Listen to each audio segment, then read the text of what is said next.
This is a newsflash. Kermit the Frog. This is Kermit the Frog. Alright, here's the plan, people. This is a newsflash. Alright, this video is for die-hard Led Zeppelin fans, John Bonham fans. Die-hard. If you're not a die-hard fan, turn it off. Leave the room. Then again, don't leave the room. Watch it, because you'll probably find it pretty funny. Because it's going to be like the Star Trek people talking about all their wacky stuff. Get out of your basements. Get a job. Get alive. Alright, but here's the deal. Check this out. Just occurred to me. I'm sort of a sleuth in my spare time. Led Zeppelin went to Scandinavia, right? They rehearsed for a little while after they got together. September 1968.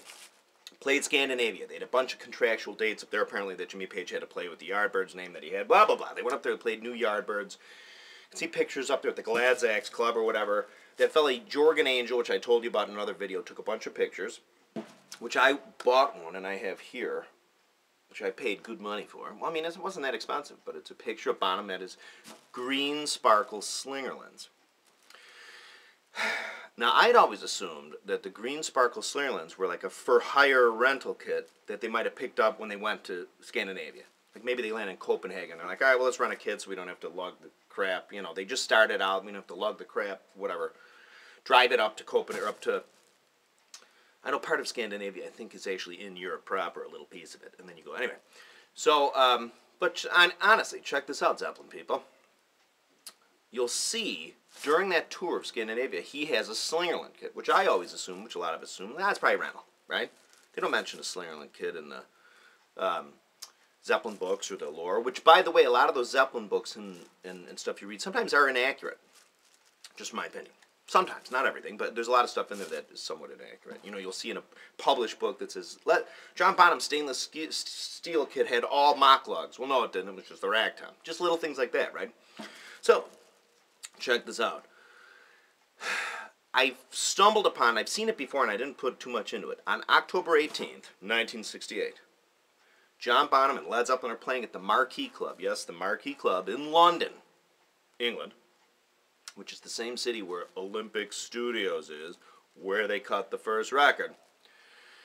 He's playing the Slingerland kit, the same Slingerland kit from the Scandinavian tour in September. So that means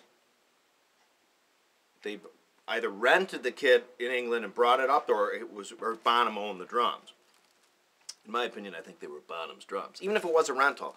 What I'm saying is, people, that I think it is official in my demented brain that Bonham recorded Led Zeppelin 1 with a 22, 13, 16, possibly a 24 Slingerland drum kit. Okay, let's do the math. September 1968, Scandinavia, banging out Zepp or New Yardbirds. Okay, go back to England on October 18th, 1968. There he is photographed playing the same sparkle. You can't tell all the pictures are black and white. I'm sure there's some color ones out there. Probably green sparkle. Maybe red sparkle.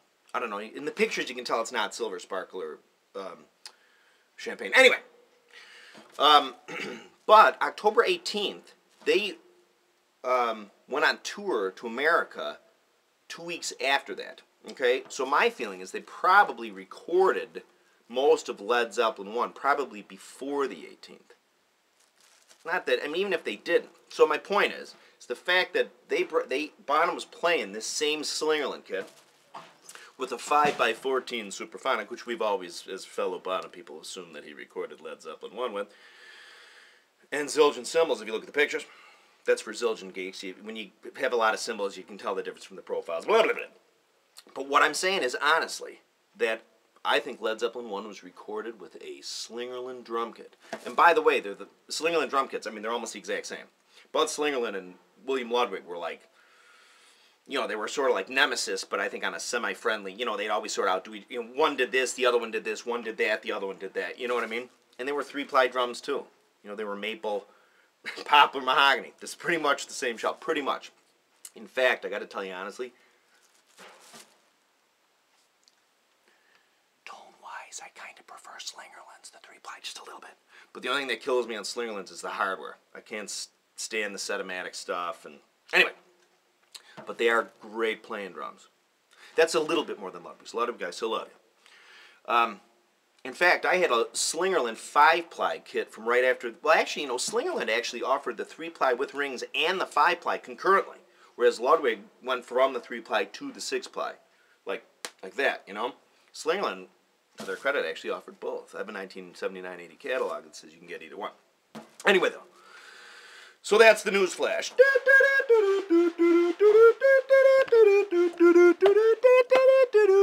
Okay, that's what I'm saying.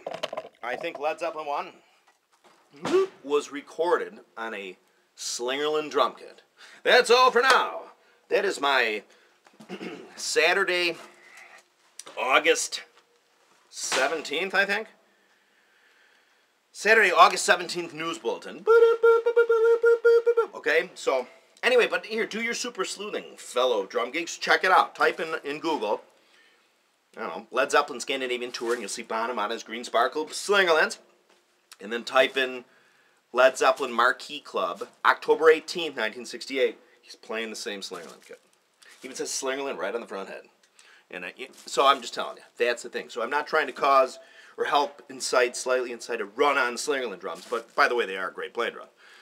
No, they're great drums anyway. Let's just face it. I'll capitulate. Setomatic isn't so bad. Anyway, that's the news bulletin. Okay, so I'm gonna have a couple more videos to make on some tunes. I'm gonna crawl and Carousel, I think. Yeah. And again, when I make these videos, I mean, I wasn't sitting next to Bonham when I made them. You know, I mean, just my ear. I think I have a pretty good ear. Again, I used to see other people play this stuff, which I knew was like, well, that's not right. So that's why, you know, I make the videos. I'm glad you watch them. Thank you so much.